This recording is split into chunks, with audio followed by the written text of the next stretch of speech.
여러분 안녕하십니까. 9월 5일 새벽이 됐습니다. 저는 책입니다. 대한민국 정치가 어쩌다가 이재명 블랙홀이 빠졌습니다. 제1야당 대표가 구속이 되니 안 되니 하는 문제로 거론되는 것도 처음이지만 이 야당 대표의 잡범 스캔들로 블랙홀에 빠진 정치, 이것도 제가 보기엔 처음인 것 같습니다. 대선이 끝난 뒤 자신의 사법 리스크를 막을 방편으로 이재명은 국회의원에 출마를 했죠. 그리고 당대표가 되었으며 당헌까지 바꿨습니다. 그러니 처음부터 여야의 협치는 없었습니다. 그런데 이재명은 그 4개의 방탄조끼로도 한 번의 구속영장 청구는 막아냈지만 두 번째 영장 청구를 앞두고는 두려웠는지 아주 놀라운 전략을 폈습니다. 바로 단식이란 것을 시작한 것입니다. 그런데 그게 또 묘합니다. 그는 통상의 단식, 예컨대 비장한 표정으로 목숨을 걸고 단식 내내 농성을 풀지 않는 그런 단식을 하지는 않습니다. 목숨을 건다는 그 말하는 것은 비슷한데, 아니 그건 마찬가지인데, 그는 국회 본청 앞의 처막과 당 대표실로 출퇴근을 하면서 단식을 이어갑니다. 도대체 무기한 단식이라는 게 무엇입니까? 그것은 곧 죽음을 무릅쓴다는 의미입니다. 그런데 이재명의 그런 극단적 선택은 첫날은 충격파를 안겼지만 이튿날부터 조롱의 대상이 되었습니다. 그가 출퇴근 단식을 하면서 여당 대변인으로부터 단식 호소인이라는 평가까지 받게 된 것입니다. 무늬만 단속이다, 이런 말이 여기저기서 나오고 있습니다. 게다가 이재명의 단식은 명분이 없었습니다. 당연히 단식으로 관철하려는 목표, 말하자면 단식이 던지는 메시지가 없었습니다. 이재명은 단식을 시작하면서 무능폭력 정권에 대한 국민 저항을 시작한다고 했습니다. 그리고 단식을 선언한 간담회에서는 사직성의 각오로 민주주의의 파괴를 막아내겠다는 비장한 출사표까지 냈습니다. 그러니까 자기가 단식을 하는 목표를 민주주의를 지키는 것, 이게 있던 것입니다. 그런데 윤석열 정권을 두고 무능폭력 정권이라고 한다면 지나가는 개가 웃지 않겠습니까? 문재인 정권과 그리고 윤석열 정권을 비교하면 그건 누구나 알 수 있는 일입니다. 더욱이 민주주의를 파괴한다고 주장하려면, 그래서 목숨을 걸고 그걸 막으려면 근거가 있어야 합니다. 윤석열 정부가 언제 독재를 시작한 것입니까? 그러다가 이재명은 다시 느닷없이 조건 3개를 들고 나왔습니다. 대국민 사과를 해라, 오임수 방류 반대 입장을 천명을 하라, 국정쇄신 개혁을 하라. 그런데 그런 주장은 이미 힘이 빠졌습니다. 국민이 관심을 가진 건 이제 이재명의 출구입니다. 그 출구 전략은 무엇일까? 이재명은 언제 무슨 명분으로 단식을 그만둘 것인가? 글쎄, 제가 보기엔 출구는 보이지 않습니다. 하태경은 라디오에 나가 이재명의 진짜 항쟁 대상은 비명계라고 비꼬았습니다. 윤석열 정부가 아니라 비명계라고 비꼬는 것입니다. 이렇습니다. 체포동의안이 올라왔을 때 부결이 되려면 비명계가 찍소리 못하도록 해야 하기 때문이다. 쉽게 말하면 이재명의 단식 목표가 오로지 체포동의안 부결에 있다는 것입니다. 어쨌든 9월 정기국회는 이제 대정부 질문을 나흘간 개소합니다. 오늘부터 시작합니다. 아마도 이 기간 최상병 사건, 그리고 후쿠시마 오염수 방류 문제, 홍범도 형상 이전, 이 문제는 윤석열 대통령이 지금 계속 드라이브를 끌고 있는 이념 문제와 통하고 있죠. 이런 문제 등으로 여야는 말싸움을 벌일 겁니다. 그런데 어제 제가 MBC 뉴스 외신에 나가서 말씀을 드렸다시피 지금 경제는 아주 심각한 상태입니다. 투자, 생산, 소비 모든 거대 지표가 하락을 하고 있습니다. 그리고 수출 역시 다시 하락 중입니다. 흑자는 나는데 수입까지 줄어들어서 이른바 흑자는 흑자지만 불황형 흑자라고 하는 흑자입니다. 여기에 가계부채는 다시 지금 폭증을 하고 있습니다. 문제는 일자리가 늘지 않는다는 것입니다. 저는 어제 MBC에서 이러니 경제 문제는 적어도 이틀 정도는 대정부 질문을 해야 한다고 했습니다. 그런데 우리 국회 정말 눈을 씻고 보아도 실물 경제를 제대로 아는 경제 전문가가 없습니다. 자, 그리고 이 대정부 질문 뒤에는 여야는 다시 법안 처리를 둘러싸고 충돌을 할 겁니다. 민주당은 지금 후쿠시마 오염 처리소 관련 특별 법안, 그리고 불법 파업에 가담한 노조원의 책임을 제한하는 노란봉투법, 이 법 유명하죠. 이 노란봉투법, 그리고 공영방송 지배구조 개편을 위한 방송법에다가 다시 살갑 안정을 위한 양곡관리법 등을 추진하고 있습니다. 당연히 모두 정부 여당이 반대를 하는 법안입니다. 이런 가운데 이재명 단식을 뚫고 검찰은 구속영장과 체포동의안을 보내올 것입니다. 이 경우에 이재명의 체포동의안 표결은 어떻게 될까요? 저는 아마도 체포동의안이 이번에는 가결될 것이라고 생각합니다. 그것도 큰 표차로 말입니다. 친민계는 부결을 시도하겠죠. 하지만 드러내놓고 부결을 외치지는 못할 것입니다. 이재명 스스로 불체포 특권 포기를 2차례나 천명을 했기 때문입니다. 한편 여야 대립이 격화하면서 이 민주당이 추구하는 쟁점 법안 역시 난항을 거듭할 것입니다. 쉽게 통과할 수는 없겠죠. 그러나 그 결말은 정해져 있습니다. 민주당은 본회의에 직회부를 또 할 겁니다. 그래서 표결 처리하는 변칙을 계속하겠지만 국민의힘은 어쩔 수 없이 윤 대통령이 거부권을 행사하도록 또 건의를 할 것입니다.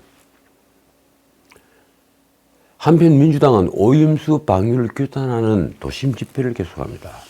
사흘 전에 단식농성 사흘째였던 이재명과 민주당 지도부는 오후 4시에 세종대로에서 열린 일본 방사성 오염수 해양 투기 중단, 방류 용인 윤석열 정권 규탄 2차 범국민대회, 정말 제목이 굉장히 깁니다. 이런 범국민대회에 참석했습니다. 그런데 민주당은 이 집회에 총력을 기울이는데 집회 참가 인원은 신문을 보면 경찰 추산으로 불과 5,000명. 그만큼 이재명과 민주당의 선전선동은 이미 힘을 잃었습니다. 대중은 더 이상 선전선동에 당하지 않겠다, 이런 태도입니다. 언론은 단식 이재명의 호소에도 힘 빠진 오염수 규탄 집회가 됐다고 썼습니다. 단식 중인 이재명이 사전 동의하고 현장에 참석했는데도 10,000명도 못 넘겼다는 것은 뭘 의미하는 것일까요? 언론은 오염수 이슈가 동력을 상실했다, 이렇게 보도했습니다. 그렇습니다. 이재명의 단식은 아무런 반향이 없습니다. 흥미본의의 해프닝처럼 되었습니다. 특히 출퇴근 단식으로 회자되면서 조롱의 대상이 되어버렸습니다. 국민은 이미 코미디로 보고 있습니다. 이재명은 성남시장 시절 이정현 당시 새누리당 대표가 단식을 하자 단식은 약자들이 최후 저항수단이라고 말을 한 바 있습니다. 그런데 지금 누가 이재명을 약자로 보겠습니까? 졸지에 민주당 지지율은 최저로 나왔습니다. 나중에 다시 말씀을 드리겠습니다. 이유는 무엇일까요? 당대표가 되어서는 안 되는 대선 패배자가 곧장 당대표가 됐다는 것 외에 제가 생각하기로 다른 이유가 없습니다. 지난 1년 이재명은 진보 좌파를 위해 싸웠다기보다 자신의 안전을 위해 싸웠습니다. 민주당은 그동안 1,000명만의 민주당으로 행동했습니다. 진보 좌파의 민주당이 아니라 친 이재명의 민주당이다, 이 얘기입니다. 민심을 다독이기 위해 도입을 했던 혁신위원회도 친명 일색이었습니다. 결국은 좌초를 하고 물러났습니다. 제가 보기에 이재명의 단식, 이게 출구는 없습니다. 날은 이미 어두워졌고 길은 보이지 않습니다. 검찰도 한 차례 정도 더 수환 조사 기일을 통보한 다음에는 구속영장을 칠 것을 이미 내비치고 있습니다. 자, 돌파구를 찾고 있는 이재명은 아이디어를 냈습니다. 이재명은 단식 나흘째인 3일 런던 협약 의정서 88개 당사국에 후쿠시마 원전 오염수의 해양 방류 중단을 촉구하는 내용의 친서를 보내겠다고 밝힌 것입니다. 일본이 국제법을 위반했다는 호소를 관련 당사국에 모두 보내겠다는 것입니다. 자, 이재명의 단식에 친명계 지도부는 동조 단식에 나섰습니다. 그러면서 다시 체포동의안이 오면 부결시키자는 목소리가 나왔습니다. 과연 민주당은 다시 이재명을 보호할까요? 문제는 8개월 뒤 총선이 있다는 점입니다. 이미 수도권의 분위기는 심상치 않습니다.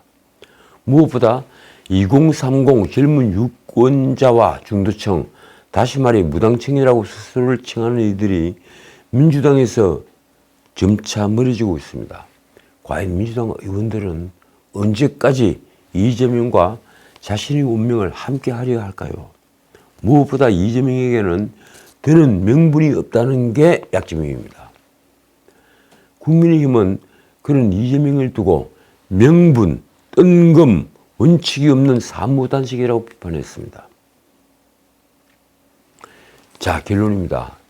이재명이 던진 단식의 의미, 메시지는 무엇일까요? 말씀드렸지만 다른 큰데 없습니다. 날은 어두워졌고 길은 이제 보이지 않습니다. 이재명이 돌아갈 곳은 제가 알기로는 없습니다. 자, 이제 윤미향 문제 잠깐 언급하겠습니다. 지난 이틀 윤미향 때문에 정말 시끄러웠습니다. 대통령실은 조총련의 행사장에서 조총련 간부가 남조선 괴뢰 도당이라고 하는 말을 그대로 듣고 끝까지 앉아있던 윤미향을 국민이 어떻게 이해하느냐 이렇게 물었습니다. 저도 똑같은 질문을 던지고 싶습니다. 윤석열 대통령도 윤미향 사건을 염두에 두었는지 어제 오전 수석 비서관 회의에서 다시 이념을 강조했습니다. 자유민주주의 국채를 흔들고 파괴하려는 반국가 행위에 대해 정치 진영에 관계없이 모든 국민과 함께 단호하게 대응해야 한다. 자유민주주의 국채를 흔드는 행위로 파악한 것입니다. 대통령실 관계자는 대통령의 말씀이 윤미향을 두고 한 말이냐는 이 기자들의 질문에 우리 헌법 가치를 정면으로 부인하는 세력을 우리 체제 아래에서 함께 할 수 있는 정치 세력으로 볼 수 있는 것인가 라며 이렇게 정리를 했습니다. 이 문제는 좌우나 진영 문제가 아니다. 헌법 가치가 크게 위협받을 수 있는 문제라고 생각한다. 자, 이제 요즘 다시 대중의 시세를 끌고 있는 문제가 있죠. 지난 대선에서도 김대엽 같이 대선판을 바꿀 뻔했던 사건이 숨겨져 있었다. 그게 무엇일까요? 김만배가 지난 대선판을 바꿀 뻔했습니다. 이재명부터 대장동 게이트를 윤석열 게이트라고 불렀죠. 심지어 피의자 조우영에게 커피는 왜 타줬느냐고 윤석열 후보를 희난하기도 했습니다. 대선 후보 토론회 때 말입니다. 찾아보시면 나올 겁니다. 이재명 후보가 얘기를 합니다. 조우영에게 커피 타주지 않았느냐? 왜 타주느냐? 윤석열 후보는 조우영을 본 적도 없다고 맞받았지만 당시 진실이 드러나지 않은 상황에서 시청자들은 누구 손을 들어줬을까요? 기가 막히는 가짜뉴스의 현장이 아닐 수가 없습니다. 2020년 대선에서 이회창 후보는 바로 가짜뉴스 때문에 노무현에게 패배했습니다. 가짜뉴스가 한둘이 아니었죠. 가짜뉴스 중에는 김대업이 만든 가짜뉴스는 정말 그럴듯하기까지 했습니다. 작년 대선 때 제2의 김대업이 등장했다고 할까요? 이 모두는 엉뚱한 방향으로 대장동 사건을 끌겠다는 김만배의 가짜뉴스 기획 작품이었습니다. 대장동 사건을 수사 중인 서울중앙지검은 김만배가 대선을 앞두고 2021년 9월 불거졌던 대장동 의혹의 방향을 이재명 후보에게서 윤석열 후보로 돌리기 위해 가짜 뉴스를 만들어냈다는 관련자 진술과 정황을 확보했습니다. JTBC는 2022년 2월 28일 부산은행 대출 브로커였던 조우영 측근들이 조우영이 부산저축은행 사건으로 조사를 받을 당시 주임 검사였던 윤석열과 커피를 마셨다고 말했다는 취지로 방송 장면을 내보냈습니다. JTBC는 그해 2월 21일에 이어 같은 내용을 반복해 보도했습니다. 뉴스타파는 뒤이어 3월 6일 윤석열 검사가 자신의 사무실에서 조우영을 만났고 조우영 수사를 무마했다는 취지의 내용이 담긴 김만배의 녹음 파일을 보도했습니다. 이들 보도는 모두 가짜 뉴스로 드러났습니다. 그런데 아직까지 이 가짜 뉴스에 대해서 아무도 책임을 지지 않습니다. JTBC도 김만배도 어느 누구도 말입니다. 김만배는 2021년 9월 15일 신학림 전 전국언론노조 위원장과 만나 윤석열이 2011년 부산저축은행 사건을 수사할 때 대장동 대출 브로커 조우영, 이 조우영은 현재 천화동인 6호 실소유주입니다. 이 대출 브로커 조우영을 만나 사건을 무마했다는 허위 인터뷰를 했습니다. 신학림이 자문위원으로 있는 뉴스타파는 대선 사흘 전인, 불과 사흘 전인 2022년 3월 6일 그 녹취 파일 편집본과 내용을 공개했습니다. 선거에 엄청난 영향을 미칠 수밖에 없는 대형 뉴스가 터진 것입니다. 그런데 그 뉴스가 조작된 가짜 뉴스였다는 것입니다. 문제는 이 뉴스가 터지기 훨씬 전인 2021년 10월, 그러니까 김만배 인터뷰 다음 달인 2021년 10월부터 이재명과 민주당이 대장동 몸통은 윤석열이다, 이런 식의 주장을 펼쳤다는 점입니다. 다들 기억하시죠? 대장동은 몸통이 윤석열이다, 그리고 국민의힘 게이트다, 이 얘기를 줄기차게 했죠. 뭔가 알지 않고는 공직선거법 위반이 될 수 있어 함부로 할 수 없는 주장입니다. 민주당과 이재명은 그 후에 대선 직전 뉴스타파의 녹취 파일이 나오자 사흘 동안 공세 수위를 최고조로 높였습니다. 놀랍게도 검찰은 김만배가 윤석열 후보를 대장동 몸통으로 몰기 위해 가짜뉴스를 기획한 정황까지 확보했습니다. 김만배는 2021년 9월 15일 신학림과 허위 인터뷰를 할 무렵에 대장동 대출 브로커 조우영에게 직접 전화를 걸어 이렇게 말했습니다. 부산저축은행 수사 때 윤석열 등이 당신에게 커피를 타줬다고 인터뷰에서 내가 말을 할 테니 양해를 해달라. 김만배는 조우영을 이렇게 다독이기도 했습니다. 이 형이, 그러니까 김만배가 아주 엉뚱한 방향으로 사건을 끌고 갈 것이니 너는 그냥 모른 척하고 있으면 된다. 그러니까 김만배는 자신에게 덮쳐오는 여러 가지 혐의를 이 가짜뉴스로 완전히 줄이고 싶다, 이런 희망을 가졌던 것입니다. 이 말을 한 시점은 정영학이 검찰에 정영학 녹취록을 제출한 직후였습니다. 김만배는 또 조우영에게 이렇게 말했습니다. 이재명을 끌어들이면 안 된다. 유동규의 개인 일탈로 몰고 가야 되니 인터뷰 요청이 오면 너도 그런 취지로 이야기를 해라. 그뿐 아니라 김만배는 2021년 9월 당시에 미국에 있던 남욱에게도 연락을 했습니다. 그때 조우영이 커피를 타준 게 윤석열 맞지? 이렇게 물었습니다. 가짜뉴스를 미국에 있는 남욱에게 확인을 한 겁니다. 윤석열이 대장동 게이트에 개입했다는 사실을 확고히 만들어서 김만배가 얻는 것은 무엇이었을까요? 당시 남욱은 그렇게 말했던 것 같다고 대답을 했다고 합니다. 검찰은 김만배가 귀국을 앞둔 남욱을 상대로 윤석열 커피 진술을 유도하려고 한 정황으로 보고 있습니다. 당시 문재인 정부의 검찰은 대장동 개발 비리의 수사 방향을 그렇게 잡았습니다. 유동규는 대장동 특혜 개발의 주범으로 가장 먼저 구속이 됐습니다.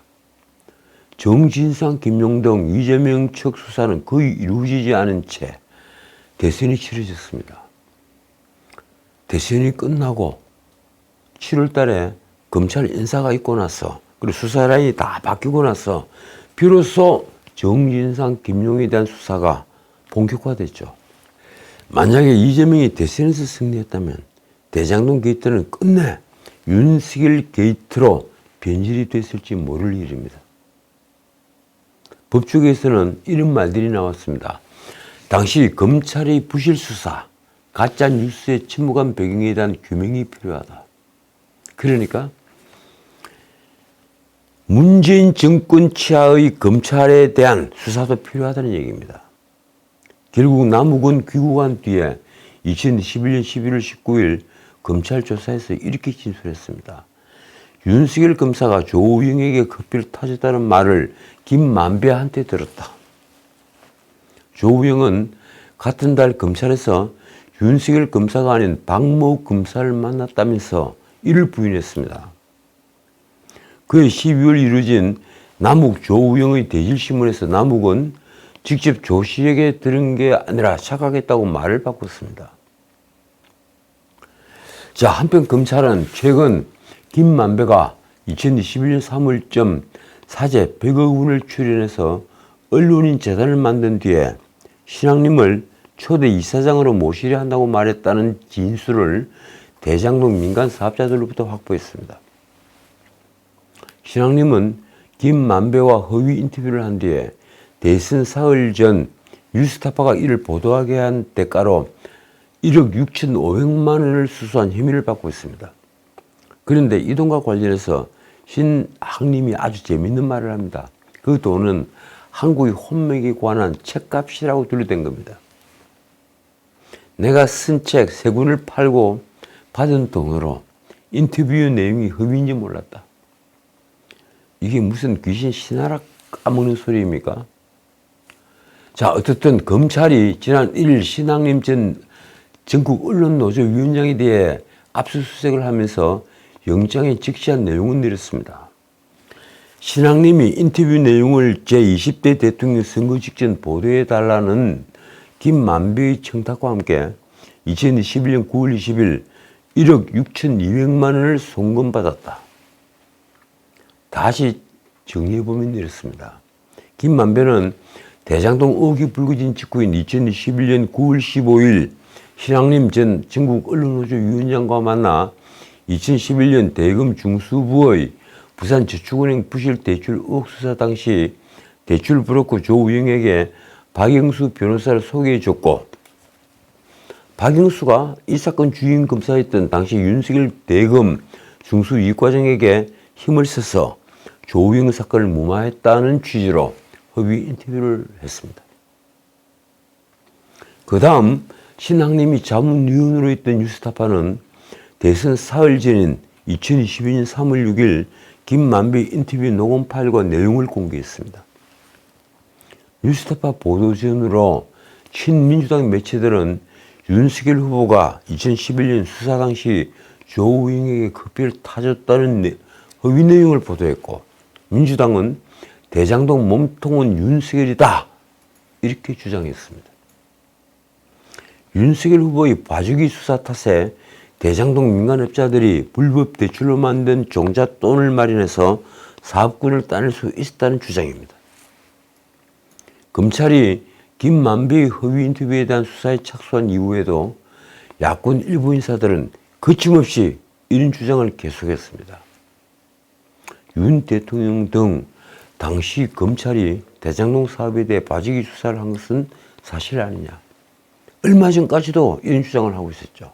그런데 2011년 대검 중수부 수사 당시 대장동 피부 대출은 수사 대상 자체가 아니었다고 합니다.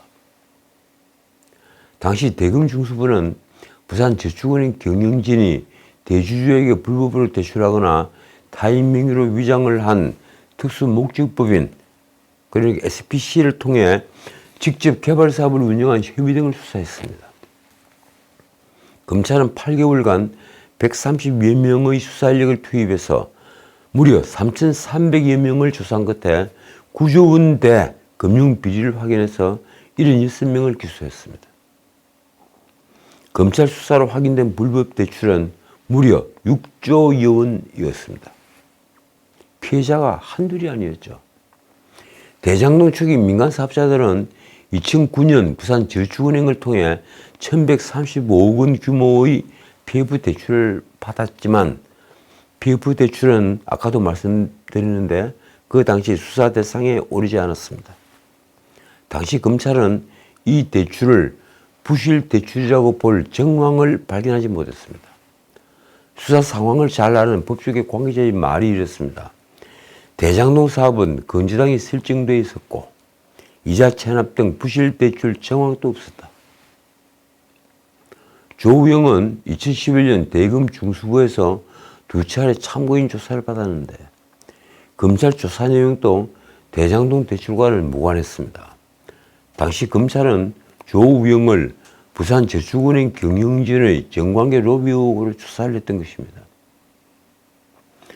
김양 전 부산저축은행 부회장이 로비스트 박태규에게 17억 원을 전달하는 과정에서 조우영이 일부 검은의 전달책 역할을 했다. 이런 내용입니다. 어쨌든 조우영은 1회부터 3년 뒤인 2014년 수원지검 특수부의 대장동 수사에서 알선 수재 혐의가 발견돼 기소가 됐고 징역 2년 6개월 실형을 선고받았습니다. 자, 오늘은 여기까지입니다. 한국갤럽 여론조사 결과 이 민주당 지지율이 27%, 윤석열 정부 출범 후 최저치를 기록했습니다. 국민의힘은 34%, 민주당 지지율보다 7%포인트가 높습니다. 그리고 무당층도 32%나 됩니다. 윤석열 대통령 국정 지지율은 1%포인트가 하락을 해서 33%를 기록했습니다. 부정평가는 무려 59%로 2%포인트가 올랐습니다. 긍정평가 이후에는 외교가 19%입니다. 그 앞에는 28%, 그 앞에는 또 22%였죠. 그러니까 윤석열 대통령이 외교는 잘한다. 이렇게 국민들이 평가를 하고 있는 것입니다. 이 갤럽 여론조사는 100% 전화조사원 인터뷰 방식으로 진행이 됐습니다. 한편 전화 면접은 조사가 아니라 무선전화 자동 응답 방식의 RNCC 조사 결과는 아주 다릅니다. 윤석열 대통령의 국정 운영 지지율은 35.9%, 부정평가는 61.9%, 여기까지는 비슷한데요. 그런데 정당 지지율에서 민주당이 무려 50%를 기록했습니다. 국민의힘은 이보다 16.1%포인트가 낮은 33.9%였습니다. 이 두 조사기관의 차이를 저는 양심의 차이라고 부르고 싶습니다. 지금까지 전인책이었습니다.